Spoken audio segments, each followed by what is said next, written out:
Il ragazzo che gridava al lupo.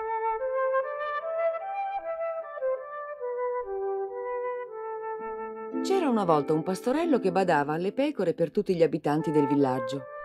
A volte si divertiva sulle colline e allora il tempo passava in fretta, ma certi giorni si annoiava terribilmente. Non c'era niente da fare, salvo stare a guardare le pecore che brucavano l'erba dal mattino alla sera. Così, un giorno decise di divertirsi un po' e salì in cima a un'altura che guardava sul villaggio. «Al lupo! Al lupo!» gridò con quanto fiato aveva in gola. «Il lupo sta divorando il gregge!» Non appena gli abitanti del villaggio udirono il pastorello, si precipitarono fuori dalle case su per la collina per dargli una mano a cacciare il lupo, e invece lo trovarono che si stava sbellicando dalle risate. Naturalmente erano furibondi quando tornarono a casa, mentre il ragazzo riprendeva a curare il gregge, sghignazzando.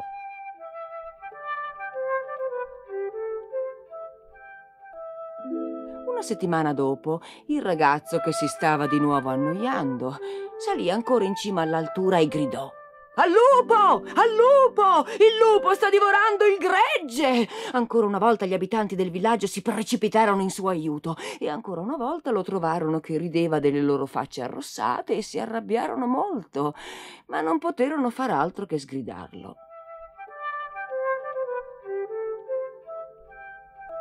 3 settimane più tardi il ragazzo giocò loro lo stesso tiro, e di nuovo un mese dopo, e poi ancora e ancora. «Al lupo! Al lupo!» gridava sempre. «Il lupo sta divorando il gregge!» E ogni volta gli abitanti del villaggio si precipitavano su per la collina ad aiutarlo, e ogni volta trovavano il pastorello che si teneva la pancia dal gran ridere per lo scherzetto che aveva giocato loro.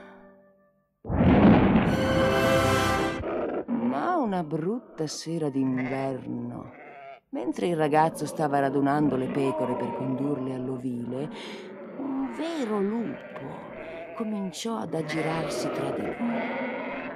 Il pastorello era terrorizzato. Il lupo appariva enorme alla flebile luce del crepuscolo e lui aveva solo il suo bastone per difendersi. Corse sull'altura gridando: «Al lupo! Al lupo! Il lupo sta divorando il gregge!» Ma questa volta nessuno venne ad aiutarlo, perché nessuno crede a un bugiardo, nemmeno quando dice la verità. «Ci ha fatto questo scherzo una volta di troppo», dissero gli abitanti del villaggio. «Se c'è davvero un lupo, lasciamo pure che si mangi il ragazzo». E così fu.